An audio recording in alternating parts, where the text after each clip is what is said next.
ইফালে হৈ আছে কোৱাছ আলুৰে ভাজি দালি ভাত হৈ গ'ল ইফালে বেঙেনা ভাজি আৰু আটা মাৰি ৰাখিছোঁ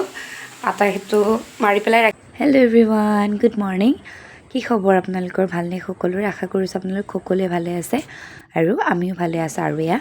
ৰাতিপুৱা বৰ্তমান এতিয়া পাকঘৰত আৰু আজি মা যাব কলিকতা তো সেই গতিকে ৰাতিপুৱা অকণমান বেলেগ ধৰণে আজি কাম কাজখিনি কাৰণ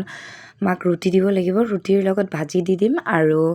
ৰাতিপুৱাৰ সাজ খাই যাব আৰু কিবা খাই ল'ব কিনি পেলাই তাৰপিছত ৰাতিপুৱাৰ ভাত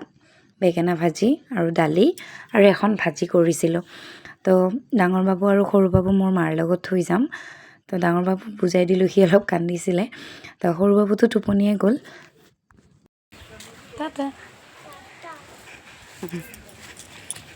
মা আৰু সৰু ভাগিনে মানে মাহঁতে গাড়ীত যাব এনে গাড়ীত আৰু এখেত আৰু মই বাইকতে যাম তো সিহঁতে এটা বেগ নিছে ভাগিনে এটা বেগ লৈ গৈছে আৰু আমি এটা বেগ লৈছোঁ আকৌ আহোঁতে আহোঁতে মনত পৰিলে তেখেতে হেলমেটেই লোৱা নাই তো আকৌ দোকান খুলি পেলাই আকৌ হেলমেটটো ল'লে তাৰপিছত আমি এনেকৈ ওলাই গ'লোঁ তো ওলাইতো গ'লোঁ কিন্তু আমি আগতে পিছত ওলাইছোঁ কিন্তু আমি আগত গৈ পালোঁ মাহঁতৰ দেৰিয়ে হ'ল কাৰণ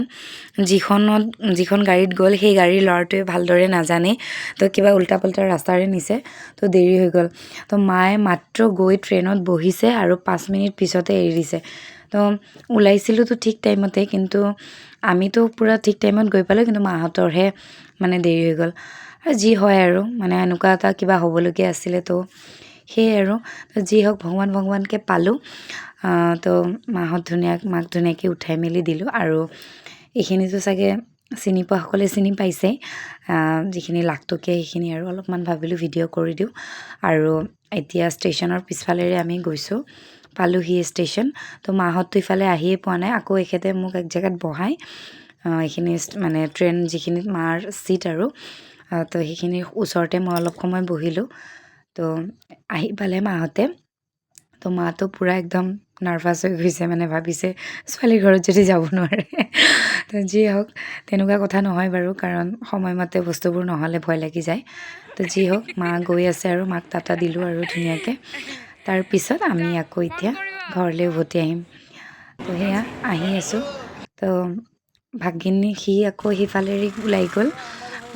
আগফালেৰে আৰু আমি আকৌ যিফালেদি গৈছিলোঁ সেইপিনেদি আহিলোঁ আৰু এয়া কটন কলেজ হয় তো যিহেতু আজি মোৰ বাৰ্থডে তো সেই গতিকে এখেতে ঘৰত মানে কেক আনিব নোৱাৰিম ডাঙৰ বাবুৰ ঠাণ্ডা লাগি আছে তো এটা পেষ্ট্ৰিয়ে খুৱাই দিলে তো আহি পেলাই দোকান পালোঁ আৰু ইয়াতে আহিতো মোৰ পূৰা ছাৰপ্ৰাইজ হৈ গ'লোঁ কাৰণ মোৰ কাৰণে এটা ৱাটচ মানে অনলাইনত আৰু ফ্লিপকাৰ্টত অৰ্ডাৰ দিছিলে তো আহিলে ইফালে আহিও পালোঁ ঘৰত আৰু সন্ধিয়া হোৱাৰ লগে লগে মোৰ মায়ে মোৰ কাৰণে লৈ আনিলে কিবা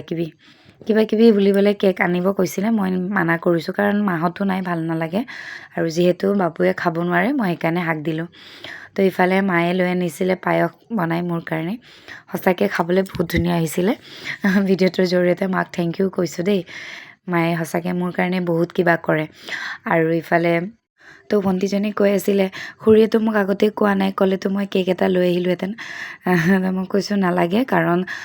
ল'ৰা ছোৱালীৰ য'ত আনন্দ নাই তাতে মাকহঁতৰো একো আনন্দ নাই নহয়নে বাৰু যিয়ে হওক আজিৰ দিনটো এনেদৰেই পাৰ কৰিলোঁ